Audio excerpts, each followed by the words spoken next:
The Noonday Demon is one of the most difficult and at the same time the most humane books about depression ever written. There are books that make the world look different, not because they provide motivation, not because they inspire. It's because they're finally naming something that people haven't been able to describe in words for years. The Noonday Demon by Andrew Solomon is just such a book. This is not just a study of depression. This is an autopsy of human despair. And the most frightening thing about this book is that Solomon doesn't describe depression as sadness. It's like the gradual disappearance of the very ability to feel life. Most people still misunderstand depression. They imagine a person who is constantly crying, lying in bed, and looking broken. But Solomon shows something much scarier. Real depression often looks quiet.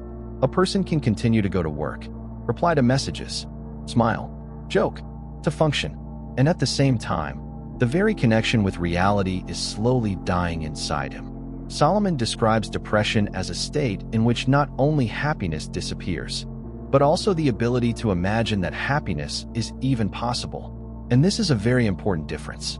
Because ordinary sadness says, "I feel bad right now." Depression says, "It's never going to get better." That is why depression is so dangerous psychologically. It doesn't change emotions. It changes the perception of the future. Solomon writes about the moments when it was physically difficult for him to move, not because the body was paralyzed, but because the meaning of any action disappeared. Get out of bed? Why?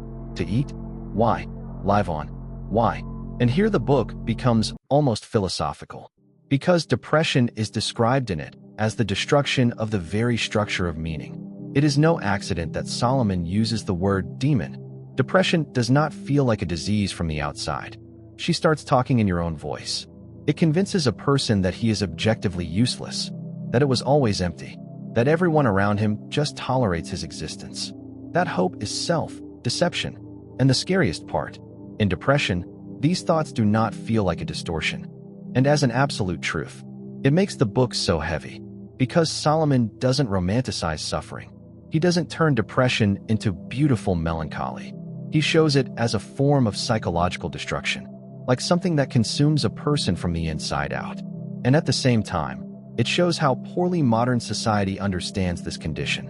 One of the most powerful parts of the book is the description of how people react to someone else's depression. When a person breaks his leg, others say, "Poor man, it hurts you." But when a person says, "I don't feel the point of living," society very often responds with irritation. "Get it together. It's worse for others. Just think positively. You're overreacting." And Solomon shows how cruel that is, because depression already isolates a person from the world, and misunderstanding turns this isolation into complete loneliness. This is especially important today. We live in an era where people are constantly demonstrating happiness. Social media creates the feeling that everyone else is living the right life. Everyone travels. Everyone is productive. Everyone is beautiful. Everyone is successful. Everyone knows what they want. And against this background, depression begins to feel more than just pain, and as a personal failure. Solomon writes about the shame of depression, and this is one of the most destructive elements of the disease. Many people can admit to being anxious, under stress, in burnout, but depression still causes a sense of inner shame, because society is obsessed with efficiency. If you don't function, you start feeling defective. And the book shows how dangerous this logic is, because a person begins to hate himself for his own suffering. And this only deepens the abyss. But perhaps the most important idea of the Noonday Demon is as follows. Depression doesn't always come from tragedy. Sometimes she appears in a completely normal life. This breaks the popular myth that suffering always has an obvious cause. Solomon describes people who had families, money, careers, and friends, and yet they still wanted to die. It seems illogical to others. But depression doesn't follow logic well at all, because it doesn't hit the circumstances. It impresses the ability to feel connected to life.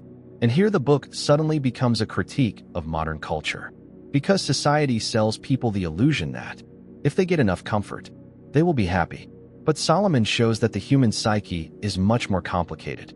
You can have all the outward signs of a successful life, and at the same time internally collapse. This is a very uncomfortable thought, because modern culture is built around consumption. We are constantly being told, buy it, achieve it, become better, be more productive, optimize yourself. But the book asks a much scarier question. What if the problem is deeper? What if a person can lose touch with meaning even inside a comfortable life? And here the Midday Demon unexpectedly intersects with Viktor Frankl. Frankl wrote that the main problem of man is not suffering, but meaninglessness. Solomon shows how depression literally destroys a sense of meaning. That's why many depressed people feel more than just pain. And the emptiness. Emptiness is a very important word, because depression is not always intense suffering. Sometimes it's the absence of everything. Lack of desire, lack of energy, lack of interest, no future. A person ceases to feel like a participant in their own life. And perhaps this is what makes depression so difficult to explain for those who have never been through it. How to explain the absence of the very desire to exist. Solomon is trying to do just that. That's why the book feels so honest. He doesn't write like a cold scientist. He writes like a man who has been inside this hell. He describes taking antidepressants, therapy, hospitals, suicidal thoughts, fear, shame, the numbness. But most importantly, it shows how depression changes the perception of time. For most people, the future exists automatically. Even if the day is bad, a person subconsciously assumes it will get better someday. Depression destroys this ability. The future begins to look like an endless continuation of pain. And that's why depression is so closely related to despair. Not because the person feels bad right now, but because he stops believing in the possibility of change. It's almost an existential trap. And Solomon shows how dangerous public misunderstanding of this condition is. People often think that if a person has a reason to live, they will automatically want to live. But the psyche works differently. You can love your family and still want to disappear. You can understand that you are loved, and at the same time feel completely alone. Depression does not always obey rationality. And that's one of the scariest parts of the book. It destroys the illusion of control. We like to think that the mind completely controls us. But the Midday Demon shows how fragile human consciousness can be. How easily the brain is able to turn reality into a place without light. But for all the weight of the book, there is another important idea in it. Solomon does not claim that depression can be overcome by willpower. And this is very important, because modern motivational culture likes to present suffering as a matter of discipline, as if the person just isn't trying hard enough. But the book shows that sometimes survival is already a huge effort. Sometimes the most heroic thing is, it's just to live until the next day. And it is here that a strange form of hope appears. Not inspiring, not Hollywood, not loud, but quiet. Solomon shows that people can live even after the deepest despair. Not because the pain disappears completely. It's because the psyche is able to slowly reconnect with the world. Through therapy, through relationships, through meaning. After a while, through small reasons to keep living. And perhaps the main conclusion of this book is not that depression exists. It's about how many people suffer in silence.